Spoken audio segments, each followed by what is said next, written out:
అదే తప్పు మళ్ళీ ప్రాణాలు తీసింది. 40 మందిని కాళ్ళ కింద నలిగేలా చేసింది. వారి ఊపిరి ఆగిపోయేలా చేసింది.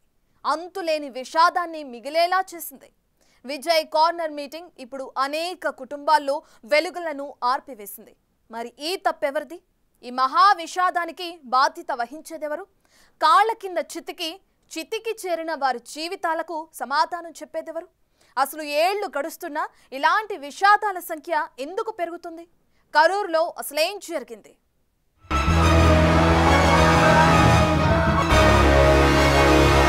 కరూర్లో కాళ్ల కింద చితికిన అనేక జీవితాలు.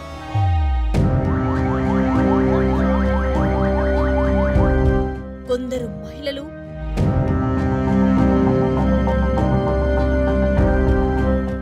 మరికొందరు చిన్నారులు.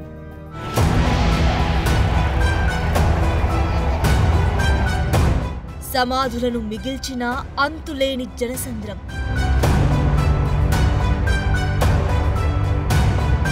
అనేక కుటుంబాల్లో చీకటిని నింపిన తొక్కిసలాట.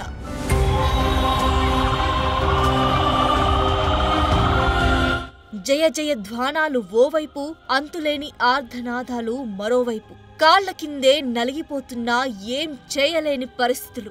గుండె లవిసేలా రోధించినా తిరిగిరాని జీవితాలు. మొత్తానికి తమిళ సూపర్ స్టార్ విజయ్ కరూర్లో నిర్వహించిన ఓ కార్నర్ మీటింగ్ అతని జీవితంలో ఓ మాయని మచ్చగా మిగిలిపోయింది.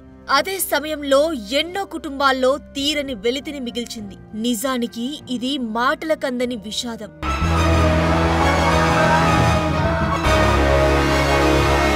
అసలెందుకు ఈ తొక్కిసలాట జరిగింది? ఇప్పుడు దీనిపైనే అనేక అనుమానాలు, విమర్శలు, కొత్త ఆరోపణలు తెరపైకి వచ్చాయి. ఈ తొక్కిసలాట పాపం టీవీకే పార్టీ అధినేత విజయ్దేనా? ఎందుకీ ప్రశ్న అంటే, ఈ కార్నర్ మీటింగ్ మధ్యాహ్నం జరగాలి, కానీ రాత్రి వరకు జరగలేదు. కారణం, ఈ మీటింగ్ కు విజయ్ 7 గంటలు ఆలస్యంగా వచ్చాడు. ఇక మరో విషయం, ఈ మీటింగ్ కు 10,000 మంది వస్తారనుకున్నారు, కానీ అనూహ్యంగా ఈ సంఖ్య 30,000కు చేరింది.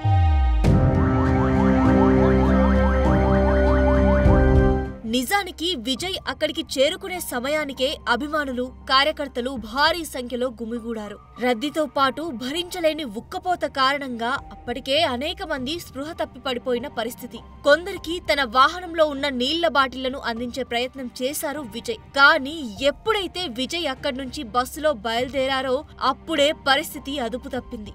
ఉదయం నుంచి ఎండలో ఉండి మాడిపోయిన జనం ఒక్కసారిగా అక్కడి నుంచి కదిలారు. విజయ్ ని స్పష్టంగా చూడాలని గోడలు, చెట్లు ఎక్కిన వాళ్లు కిందికి దూకారు. ఇదే సమయంలో విద్యుత్ సరఫరా కూడా ఆగిపోయింది. అసలే ఇరుకు రోడ్డు, చీకటి, ఆ దారిలోనే జన ప్రవాహం. దీంతో క్షణాల్లో పరిస్థితి అదుపు తప్పింది. ఒకరి మీద ఒకరు పడ్డంతో తొక్కిసలాట మొదలైంది. ప్రాణాలు గాల్లో కలిశాయి.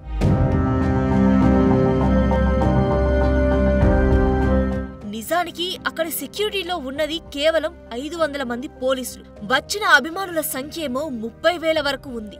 దీంతో సెక్యూరిటీ కల్పించడం కష్టమైంది. అంతేకాదు, సరైన బ్యారికేడ్లు లేవు. క్రౌడ్ ను కంట్రోల్ చేసేందుకు సరైన ఏర్పాట్లు లేకపోవడం కూడా శాపంగా మారింది.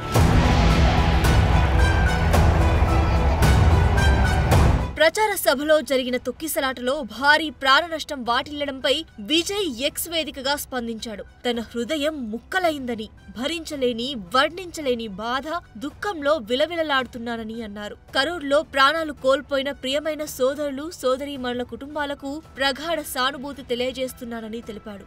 అటు తమిళనాడు ప్రభుత్వం కూడా వెంటనే స్పందించింది. అసలు తొక్కిసలాటకు కారణమేంటనే దానిపై జ్యుడిషియల్ విచారణకు ఆదేశించింది. తమిళనాడు ప్రభుత్వం మృతుల కుటుంబాలకు 10 లక్షల ఎక్స్గ్రేషియా ప్రకటించగా విజయ్ సైతం 20 లక్షలు ప్రకటించారు. ఇక ప్రధానమంత్రి నరేంద్ర మోడీ కూడా 2 లక్షలు ప్రకటించారు. ఇక్కడి వరకు అంతా బాగానే ఉంది. కానీ బాధాకరమైన విషయం ఏంటంటే, ఈ దారుణ ఘటనను అటు నేతలు కావచ్చు, ఇటు ప్రజలు ఎంతకాలం గుర్తుంచుకుంటారు అనేదే అసలు సమస్య. ఎందుకంటే మన దేశంలో తొక్కిసలాట ఘటనలు చాలా కామన్ గా మారడం ఇప్పుడు టెన్షన్ పెంచుతున్నాయి. ఎందుకంటే ఆర్సీబీ గెలిచిన తర్వాత నిర్వహించిన రోడ్ షో కారణంగా 11 మంది మృతి చెందారు. ఇది టాక్ ఆఫ్ ది నేషన్ గా మారింది. కానీ ఈ ఘటన నుంచి మనం ఏం నేర్చుకోలేదని విజయ్ పార్టీ కార్నర్ మీటింగ్ తో తేలిపోయింది. అటు ప్రభుత్వం కావచ్చు, ఇటు ప్రజలు కావచ్చు, తమ తప్పుల నుంచి నేర్చుకున్నది గుండు సున్నా అని అర్థమవుతోంది.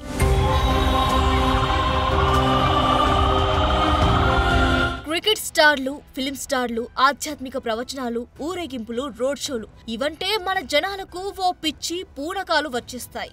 వీరంటే ఎంత పిచ్చి అంటే అర్థం కాని అవసరమైన పనులన్నీ చేస్తారు. దాన్నే గొప్ప అనుకుంటారు. అంటే చేయవద్దని కాదు, కానీ కాస్త కంట్రోల్ ఉండాలనేది ఓ అభిప్రాయం. సందర్భం ఏదైనా జనం పెద్ద ఎత్తున గుమిగూడుతున్నారు. తాము అభిమానించే వారిని దగ్గర్నుంచి చూడాలనుకుంటున్నారు.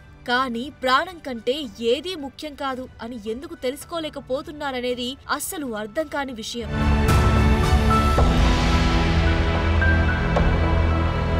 నిజానికి జనాల ఈ వీక్నెస్ ను కూడా నేతలు, స్టార్స్ ఉపయోగించుకుంటున్నారు. భారీగా జనం వస్తేనే తమకు క్రేజ్ అనుకుంటున్నారు. అవసరమైతే జన సమీకరణ చేస్తున్నారు. తమ సభకు ఎంతమంది జనం వచ్చారో చూడండి అంటూ గర్వంగా చెప్పుకుంటున్నారు. నేతలు కూడా దీన్ని ఓ అసెట్ గా భావించడం ఇప్పుడు ప్రజల ప్రాణాలపైకి వస్తోంది. కానీ ఈ విషాదాలను కూడా రాజకీయాలకు వాడుకోవడం మరో దారుణమైన అంశం. ఫర్ ఎగ్జాంపుల్, ఈ తొక్కిసలాటని చూస్తే విజయ్ వల్లే ఈ మహా విషాదం అని కొందరు, కాదు పోలీసులు అక్కడ లాఠీచార్జ్ చేయడం వల్లే ఈ తొక్కిసలాట జరిగిందంటూ విజయ్ వర్గం విమర్శలు చేసుకుంటున్నారు.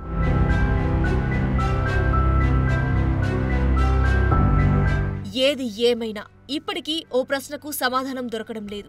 ఇప్పుడు ఈ విషాద ఘటనకు కారణమేంటి?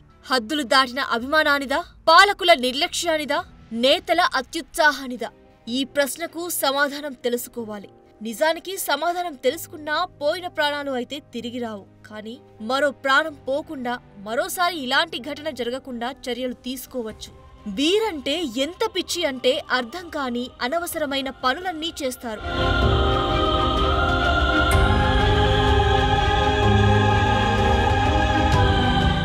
అతి సర్వత్రా వర్జయేత్ అంటారు పెద్దలు. ఇది ముమ్మాటికి నిజమే అని తెలిపే ఘటనలు అనేకం.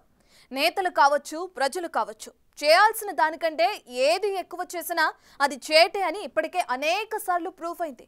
చరిత్ర పేజీలను కాస్త వెనక్కి తిప్పితే కనిపించే దారుణాలు అనేకం. కానీ ఈ పాఠాల నుంచి మనం నేర్చుకున్నదేంటి, మార్చుకున్నదేంటి? ఇప్పటికీ ఇలా అన్యాయంగా ప్రాణాలు పోవడానికి కారణాలేంటి? ఈ తప్పులు జరగకుండా ఉండేందుకు చేయాల్సిందేంటి? మన దేశంలో తొక్కిసలాటలో ప్రాణాలు పోయిన వారి సంఖ్య వేలల్లో ఉంటుందనేది నమ్మక తప్పని పరిస్థితి. కొన్ని ఘటనలకు అత్యుత్సాహం కావడంతో మరికొన్నిటికి పుకార్లు కారణం. ఈ ఏడాది మేలో లైరాయిదేవి ఆలయంలో 7, ఫిబ్రవరిలో ఢిల్లీ రైల్వే స్టేషన్లో 18 మంది, మహాకుంభమేళాలో జరిగిన తొక్కిసలాటలో 30 మంది, తిరుపతిలో జరిగిన తొక్కిసలాటలో 6 మృతి చెందారు. ఈ ఏడాది జరిగిన తొక్కిసలాటలో మృతి చెందిన వారి సంఖ్య 80 కంటే ఎక్కువ. ఇక హిస్టరీలోకి వెళ్తే మరణించిన వారి సంఖ్య మీకు టెన్షన్ పుట్టిస్తుంది. సంధ్యా థియేటర్ తొక్కిసలాట ఘటనలో ఒకరు. 2024 ఆగస్టులో బీహార్లో జరిగిన తొక్కిసలాటలో 7. అదే ఏడాది జులైలో జరిగిన బోలేబాబా సత్సంగ్లో 100 మందికి పైగా. 2021 జనవరి 1న వైష్ణోదేవి ఆలయంలో 12 మంది. 2017 సెప్టెంబర్లో ముంబై స్టేషన్ తొక్కిసలాటలో 33 మంది. 2017 గోదావరి పుష్కరాల్లో 27 మంది.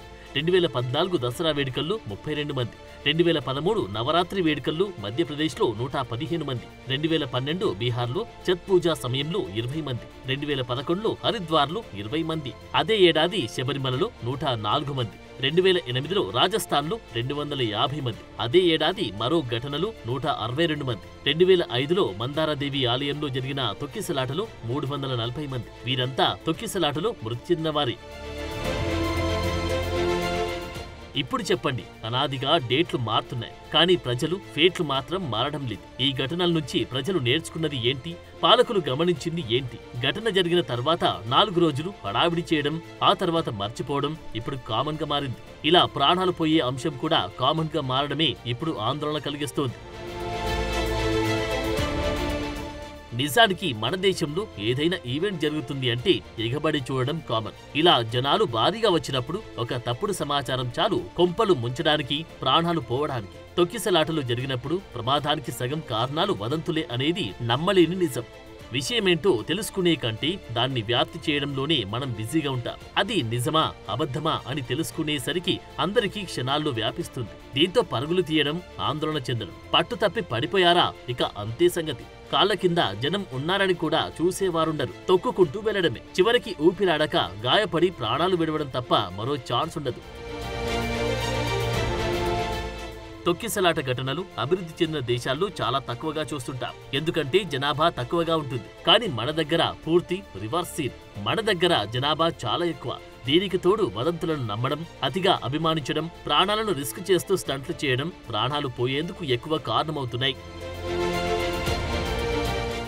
నిజానికి అభిమానులకు కూడా కాస్త సెల్ఫ్ కంట్రోల్ అనేది చాలా అవసరమనిపిస్తుంది. మీ అత్యుత్సాహం, దానివల్ల ఏర్పడి అలజడి, అది మహా విషాదాలకు దారితీసే పరిస్థితులను ఇప్పటికైనా గమనించాలి. నిజానికి ఇప్పుడు టెక్నాలజీ పెరిగింది. స్మార్ట్ ఫోన్ అనేది ఓ నిత్యావసర సరుకుగా మారింది. నేతలు తాము ఏం చెప్పాలనుకున్నారు అనేది నేరుగా ప్రజలు చేరవేయవచ్చు. కానీ అలా కాకుండా ఇలా బల ప్రదర్శనకు పిలుపునివ్వడం ఇకనైనా తగ్గాలి. జంక్షన్లకు జామ్ చేసి ఊకదంపుడు ఉపన్యాసాలు ఇస్తూ ప్రజలను ఉద్ధరించాల్సిన అవసరం లేదనే చర్చ కూడా ఉంది. కానీ మార్పు ఓవర్ నైట్ లో రాదు. కానీ దానికి అనుగుణంగా అడుగులు పడాలి. కానీ ఇప్పటికీ అలాంటి అడుగులు పడకపోవడమే ఇప్పుడు అసలు సమస్య. ఇప్పటికైనా మనం మారాలి, నేతలు మారాలి, ప్రభుత్వాలు మేల్కోవాలి. సమస్యను లోతుగా అధ్యయనం చేయాలి. అప్పుడు మరికొందరి ప్రాణాలు అన్యాయంగా పోవు. లేదంటే ఈ సామూహిక హత్యల పాపం మనకు కూడా అంటుకున్నట్టే.